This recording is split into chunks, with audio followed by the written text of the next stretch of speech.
आज मार्केटमध्ये खूप छान अशा भाज्या आल्या होत्या, त्यामुळे मी भरपूर भाज्या आणल्या आणि आज पावभाजी बनवण्यासाठी पावसुद्धा आणलेत. पावभाजी तसं बनवायला खूपच सोपी आहे, जास्त काय अवघड याच्यामध्ये काहीच नाही आहे. आपण स्ट्रीट पावभाजी खातो रस्त्यावरची, तशीच टेस्ट पण त्याच्यापेक्षा पण छान असं आपण घरी बनवता येते आणि त्याच्यापेक्षा चांगली हेल्दी अशी, कारण बाहेरच्या पावभाजीमध्ये जास्त बटर हे यूज केलं जातं, फूड कलर यूज केला जातो. तसं आपण सिंपल अशी घरी छान अशी हेल्दी पावभाजी बनवू शकतो.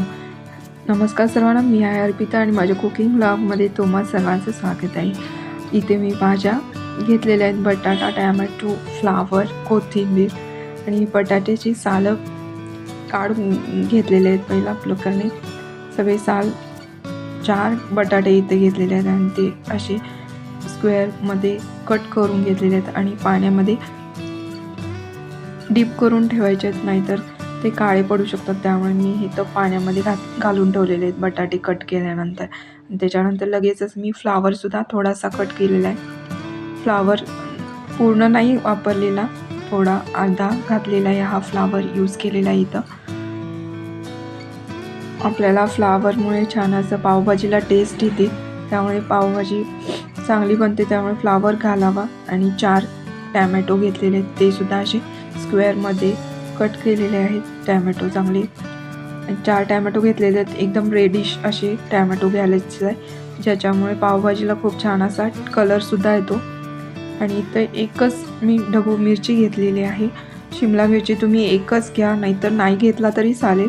आता इथं मी टॅमॅटो, बटाटा, फ्लावर कट केलेला सर्व घालून घेतलेला आहे. आणि त्याच्यामध्ये वाटाणे, ओले वाटाणे बाजारात मिळतातच आता, आणि ते सगळे मी घातलेले आहेत. आणि याच्यामध्ये चवीनुसार मीठसुद्धा ॲड करायचं आहे आणि थोडासा पावभाजी मसाला ॲड करायचा आहे. या भाज्या शिजताना त्याच्यासोबत पावभाजी मसाला घातला ना, खूप छान असं टेस्ट येते. ही जी भाजी शिजते त्यावेळी छान टेस्टी होते. त्यामुळे मी शिजतानाच त्याच्यामध्ये पावभाजी मसाला 1 चमचा हा घातलेला आहे.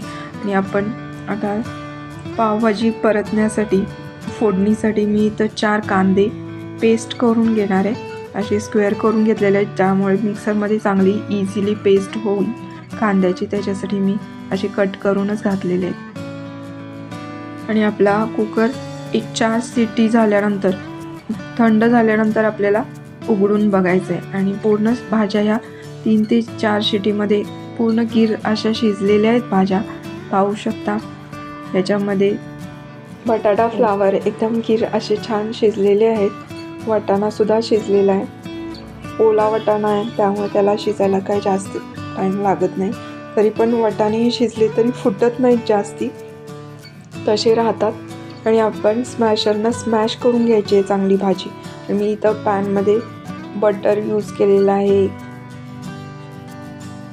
आणि थोडंसं कांदा हा पेस्ट परतून घ्यायची आहे चांगली, त्याच्यामधला कच्चापणा जाईपर्यंत 1-2 मिनटं चांगली परतून घ्यायचं आहे.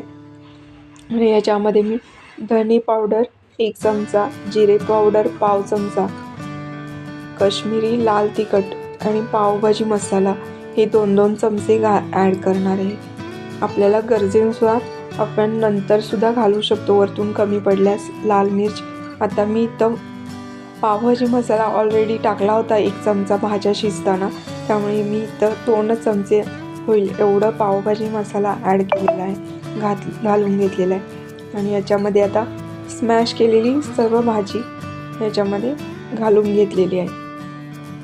आणि कोणताही इथं फूड कलर मी यूज केलेला नाही आहे. काश्मीरी लाल तिखट आहे, मिरची पावडर, त्याचाच कलर या पावभाजीला येतो. काही जण बीटसुद्धा वापरतात, पण मला बीटचं टेस्ट पावभाजीमध्ये चांगली आवडत नाही, त्यामुळे मी कधी घालत नाही. आणि काश्मीरी लाल तिखट घातल्यास खूपच छान असा कलर येतो, पाहू शकता. पावभाजीला एकदम चांगला असा कलर आलेला आहे. कोणताही इथं फूड कलर यूज करावा लागलेला नाही आहे मला. आणि ही 5 मिनटं चांगली ही भाजी शिजू द्यायची आहे. आपल्या घरी भाज्या अवेलेबल असतील तर लगेचच आपण झटपट ही पावभाजी बनवू शकतो कुकरला. आणि आता मी पावभाजीचे पाव आहेत ते थोडेसे पॅनमध्ये बटर लावून फ्राय करून घेणार आहे. बटरमुळे छान टेस्ट असं पावला येते आणि सॉफ्ट होतो. पावभाजी मसाला हा कोणत्याही ब्रँडचा यूज करू शकता, आपण चांगल्या ब्रँडचा यूज करा जेणेकरून पावभाजीला खूप छान अशी टेस्ट येईल चांगल्या ब्रँडचा मसाला यूज केल्यामुळे. इव्हनिंगला काहीतरी चटपटीत असं खायचं झाल्यास आपल्याला ही पावभाजी ही चांगली रेसिपी आहे. झटपट बनणारी आणि सगळ्यांना आवडणारी, लहान मुलांना पण पावभाजी आवडते. पावभाजी खायच्या वेळेस त्याच्यावरती बारीक चिरलेला कांदा आणि कोथिंबीर आणि लिंबू, एकदम अमेझिंग अशी टेस्टी ती पावभाजीला एकदम टेस्टी आणि डिलिशियस बनते ही डिश. आणि बाहेरच्यापेक्षा पण छान असं टेस्टी असं झटपट बनणारा हा नाश्ता आहे. इव्हनिंगच्या वेळेस सगळ्यांना आवडणारी ही डिश आहे. हा माझा व्लॉग तुम्हाला कसा वाटला हे नक्की तुम्ही कमेंट करून सांगा. माझे व्हिडिओ शेअर करत नसाल तर नक्की शेअर करा. माझ्या व्हिडिओला लाईक, शेअर आणि सबस्क्राईब करायला विसरू नका. तोपर्यंत सर्वांना धन्यवाद.